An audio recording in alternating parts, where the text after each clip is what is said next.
La Banque africaine de développement BAD s'engage à accompagner le Togo pour son industrialisation et le développement des infrastructures socio-économiques. À suivre également dans ce magazine l'importance de la mise en place et de la tenue d'une comptabilité dans une PME. De la banque à l'entrepreneuriat, Kuburachu Chanyao a su se convertir, s'illustrer et faire ses preuves pour évoluer dans ce domaine. Nous allons vous faire découvrir le modèle de réussite. C'était le sommaire, Madame, Monsieur, bonsoir. Ravi de vous retrouver ce soir pour ce numéro du magazine économique. Lomé s'est cassé un corridor économique très important pour le Togo. Sa réhabilitation et sa modernisation nécessitent une bagatelle de 2,9 milliards de dollars. La Banque africaine de développement est donc prête à accompagner le Togo pour la mobilisation de ce fonds. Le sujet était au cœur des échanges entre le président de la République et le président de l'institution financière. Reportage Carmen Madi Akapo. La BAD s'engage à financer l'industrialisation du Togo. Le président de la République, Faure Gnassingbé, s'est entretenu le 27 février dernier à Lomé avec Dr Akinwumi Adesina, président du groupe de la Banque africaine de développement BAD. Les échanges ont principalement porté sur les perspectives du partenariat entre le Togo et l'institution financière panafricaine, conformément à la vision du chef de l'État pour l'industrialisation et le développement des infrastructures socio-économiques. Outre le secteur des infrastructures routières, le chef de l'État et son hôte ont également échangé sur la volonté de la BAD d'investir dans les infrastructures de la santé au Togo.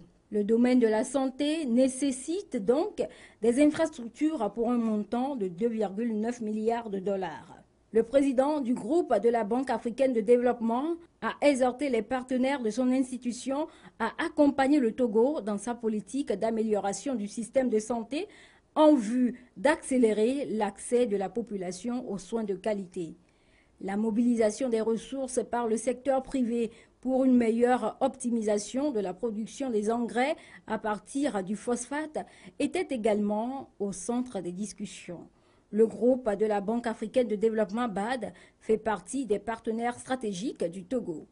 Les interventions de l'institution au Togo s'établissent dans le cadre du document de stratégie pays 2021-2026 autour de deux axes prioritaires, à savoir le développement des pôles de croissance inclusive et des politiques d'inclusion sociale et le renforcement de la gouvernance financière et sectorielle.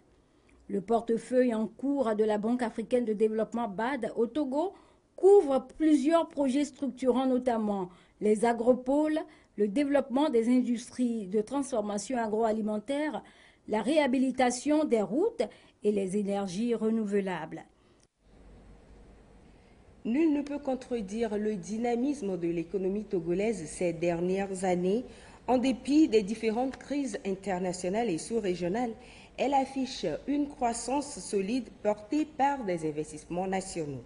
Et ceci grâce aux multiples initiatives prises par le président de la République, Faure Gnassingbé, pour créer des conditions favorables aux affaires. Dodo Ouari. Les investissements étrangers affluent vers le Togo. En 2022, plus de 64 milliards de francs CFA ont été investis dans le pays par les entreprises chinoises et coréennes. Sur la plateforme industrielle Ladetikope PIA, d'importants volumes d'investissements directs étrangers sont aussi enregistrés. Une hausse spectaculaire avec pour corollaire des milliers d'emplois offerts aux jeunes. C'est le résultat des réformes économiques ambitieuses et l'exécution des projets structurants de la feuille de route gouvernementale. Des projets qui vont du renforcement du climat des affaires à l'amélioration de l'inclusion sociale, en passant par la transformation digitale, la modernisation des infrastructures, le renforcement des capacités logistiques du port autonome de Lomé, l'accroissement de la production et des rendements agricoles. L'on peut aussi ajouter à toutes ces réformes la réduction des délais de création d'entreprises, de nouvelles mesures fiscales et douanières, la création d'une cellule climat des affaires, entre autres.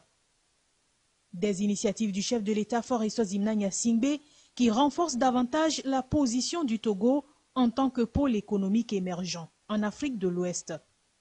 Le rapport publié en novembre 2023 par Global Innovation Index 2023 de l'Organisation mondiale de la propriété intellectuelle le confirme en classant le pays parmi les économies africaines les plus innovantes. Sur 132 pays évalués, le Togo a occupé la 17e place devant le Burkina Faso et le Bénin. Ce classement prouve encore une fois le dynamisme des activités économiques et l'engagement du président de la République Faure-Essozimna Gnassingbé à faire du Togo une destination de choix pour les opérateurs économiques de tous bords. L'activité économique devrait connaître un taux de croissance réel de 6,6% cette année contre 6,4% en 2023. Une croissance en phase avec le dynamisme attendu dans tous les secteurs de l'économie. Le président de la République compte aussi sur le secteur privé, acteur clé de la transformation structurelle de l'économie nationale, pour créer des richesses équitablement réparties et des emplois décents pour chaque Togolais. Les microfinances sont de plus en plus proches des populations, notamment celles en milieu rural. Mais une question se pose. Quelles dispositions sont prises par ces structures pour sécuriser les comptes des adhérents qui aujourd'hui se chiffrent à plus de 4 millions dans notre pays? Gérard Lagoudjou nous donne des précisions.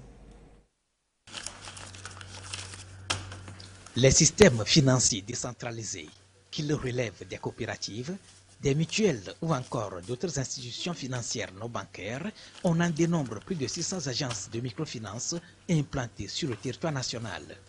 Et l'année dernière, environ 300 milliards de francs CFA ont été mobilisés en termes d'épargne contre 280 milliards de francs CFA de crédit au profit de 4 millions d'habitants. Des dispositions s'imposent en interne en vue de sécuriser les comptes des adhérents. Lors de l'ouverture, nous avons des carnets que nous avons élaborés déjà. Chaque membre doit avoir son carnet d'épargne. Avec ce carnet, nous introduisons les membres dans notre logiciel.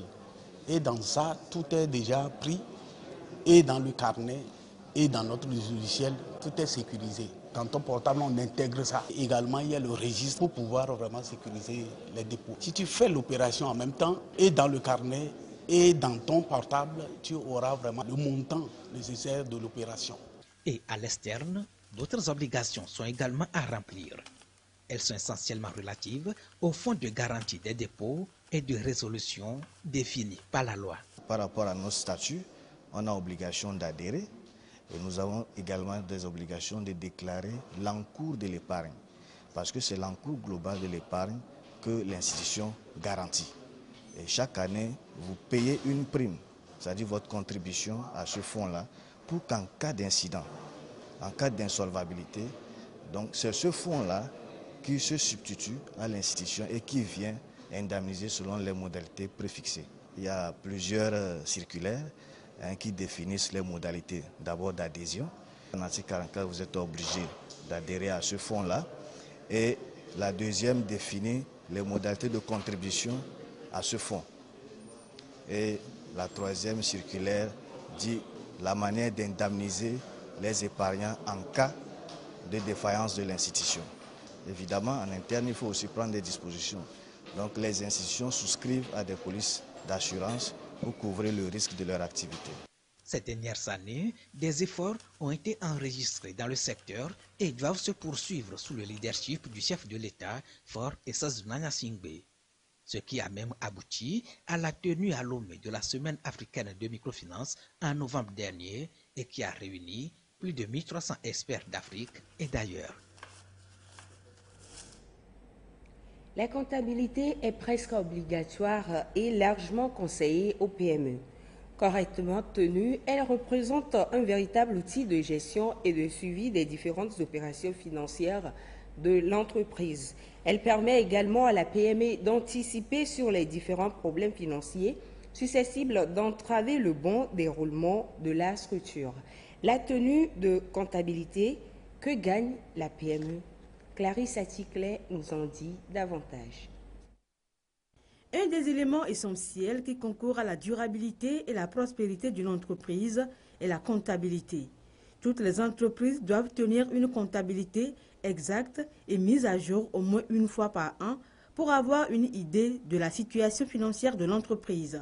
La comptabilité, c'est un système d'organisation de l'information financière qui permet de recevoir les documents comptables, de les traiter en faisant des imputations et en faisant l'enregistrement dans un logiciel, afin de pouvoir sortir les états de synthèse à la fin de la période.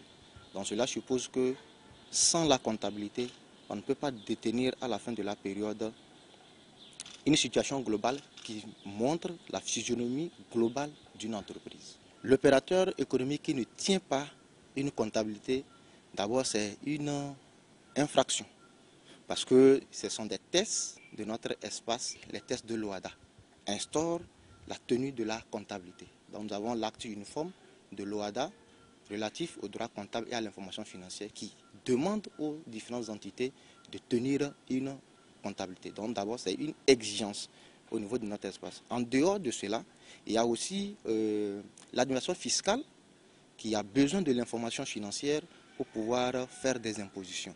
Et là également, c'est une obligation pour chaque entité de pouvoir tenir une comptabilité et de pouvoir déposer à chaque fin de période des états qui contiennent des informations fiables.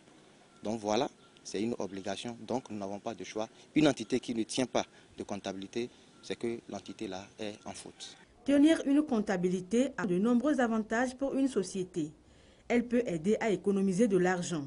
Par exemple, une bonne tenue des comptes peut aider à éviter les pénalités de retard, les frais et les coûts inutiles et aider à prendre de meilleures décisions lorsqu'il s'agit de gérer l'entreprise. Les documents comptables sont très importants et très souvent exigés par les banques et les investisseurs. Ces derniers demandent toujours un bilan et un compte de résultats provisoire. Certains exigent également un tableau de flux de trésorerie pour les mois à venir. Alors, l'entreprise doit être prête à fournir ces documents grâce à une comptabilité tenue en temps réel. Pour qu'on fasse confiance, il faut qu'on s'assure que vos données que vous produisez à la fin de la période sont fiables.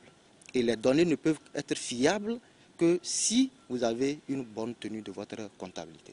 L'entité peut elle-même avoir son personnel qui a les compétences en la matière pour tenir sa comptabilité, ou à défaut, si elle n'a pas ces compétences en interne, recourir à un prestataire externe pour venir lui tenir la comptabilité. Notamment, on peut faire recours au cabinet d'expertise comptable pour venir les assister à tenir leur comptabilité. Même si vous avez un personnel en interne qui tient votre comptabilité, ce n'est pas également exclu de faire recours à un prestataire comme un cabinet d'expertise comptable pour venir voir est-ce que le comptable que nous avons en interne traite bien les informations financières ou il y a des soucis. Et lui, il va aider maintenant à faire des propositions pour que on puisse avoir les données qui soient fiables. Une bonne tenue de comptabilité permet également d'envoyer les factures aux clients en temps et en heure. Elle permet d'identifier les problèmes réels avant qu'ils ne soient trop graves. L'entrepreneur a donc tout à y gagner. Suivons à présent les devises de ce mardi 5 mars 2024. Le dollar américain s'établit à 601,50 à l'achat et 608,50 à la vente. Le yen japonais 3,990 à l'achat et 4,50 à la vente.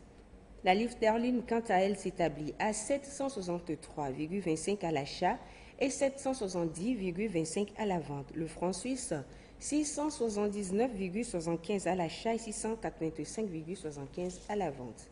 Le dollar canadien est de 441,25 à l'achat et 448,25 à la vente.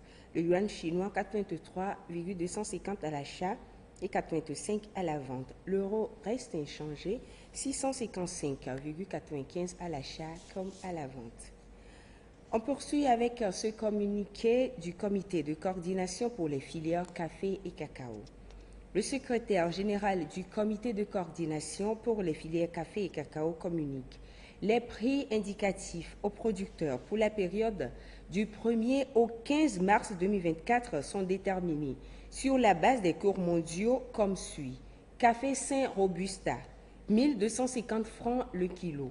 Cacao qualité supérieure, 2930 francs le kilo. Notez bien, ces prix sont calculés par rapport à l'échéance de mai 2024 pour le café et de mars 2024 pour le cacao, signé le secrétaire général Anselme Gouton.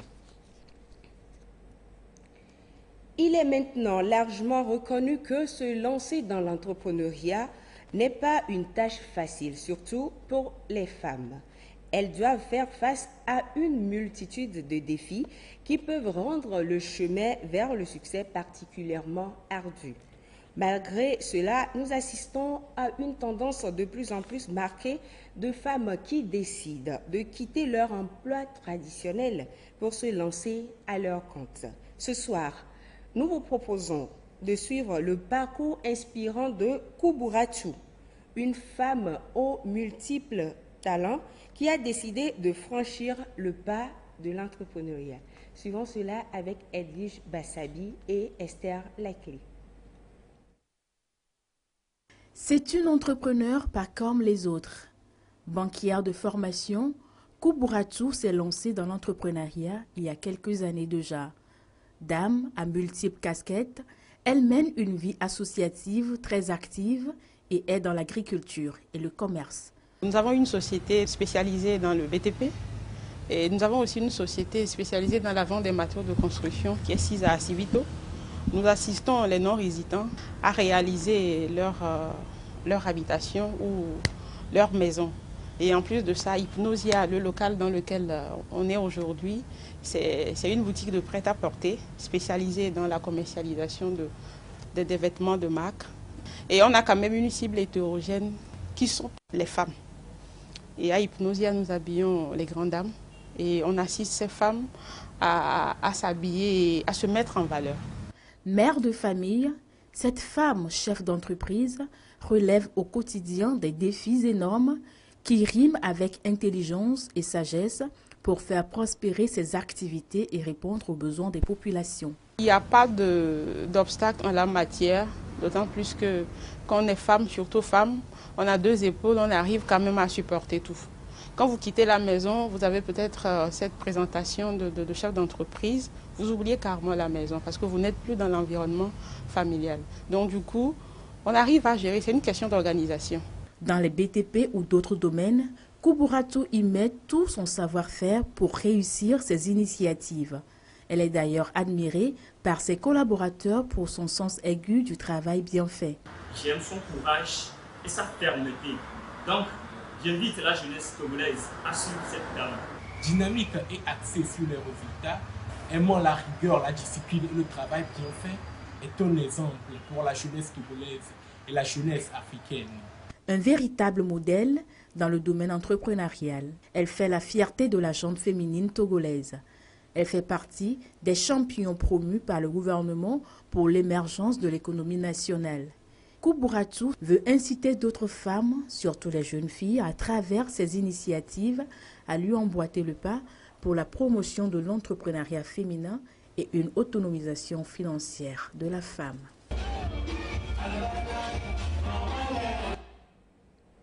Passons maintenant à notre revue où nous allons explorer les dernières actualités qui façonnent le paysage économique. Gérard Lagoudou. Le nouvel accord de 42 mois entre le Togo et le FMI, Fonds monétaire international, a principalement fait la une des journaux cette semaine. Sur la question, Union pour la patrie écrit un décaissement immédiat d'environ 68,3 millions de dollars. Dans les détails, le journal affirme qu'après une série de chocs survenus ces dernières années, le Togo continue de rencontrer des difficultés. Accès restreint au financement à la suite du resserrement de la politique monétaire des pays avancés. Problèmes d'insécurité à la frontière nord et insécurité alimentaire persistante et aggravée par le changement climatique. Les déficits budgétaires et la dette ont augmenté. ce qui a eu pour effet d'annuler la baisse de l'endettement obtenu au cours de la période de l'accord FEC de 2017 à 2020, de réduire l'espace budgétaire et les réserves permettant d'absorber les chocs et de contribuer aux facteurs de vulnérabilité au niveau régional. À la une de l'économiste du Togo, on peut lire FMI facilité élargie de crédit FEC, décaissement immédiat de 68,3 milliards de dollars pour le Togo. Le quotidien précise dans ses colonnes qu'il convient de saluer la manière impressionnante dont les autorités ont entamé le rééquilibrage des finances publiques 2023. Il y a aussi lieu de se féliciter que les autorités aient l'intention d'augmenter les recettes fiscales de 0,5% du PIB par an. Pour que ces initiatives réussissent, il sera indispensable d'élargir l'assiette de l'impôt en réduisant les dépenses fiscales. Ecofinance, de son côté, est plutôt revenu sur l'audience accordée par le chef de l'État au président du groupe de la BAD. Le journal écrit « Partenariat BAD-Togo, 2,9 milliards de dollars à mobiliser pour la route Lomé-Sinkasé ». Le journal soutient qu'au centre des discussions entre le président de la République et le président du groupe de la BAD le 27 février dernier, un projet majeur de la route Lomé-Sinkasé nécessitant un investissement colossal de 2,9 milliards de dollars. Le quotidien soutient que le projet s'inscrit dans la vision ambitieuse du président de la République Faure-Issoufou Gnassingbé pour l'industrialisation du pays. Dr Adesina a souligné l'engagement de la BAD à mobiliser des investisseurs pour concrétiser ce projet d'infrastructure majeure. Intéressons-nous maintenant à la micro- et macroéconomie. Qu'est-ce que c'est? Les explications avec l'expert, et c'est dans la rubrique Le mot de la semaine. La microéconomie, d'une manière terre à terre, c'est cette branche-là de l'économie qui permet d'étudier le comportement individuel des agents économiques et leur interaction sur les marchés. La macroéconomie, c'est cette branche-là de la science économique qui étudie l'économie dans sa globalité en mettant l'accent sur les agrégats et les différentes relations qui existent entre ces agrégats-là. Et le fait de capter ces agrégats-là permet au gouvernement de pouvoir définir des politiques macroéconomiques. Ceci met fin à ce magazine consacré à l'actualité économique. Merci d'avoir été des nôtres.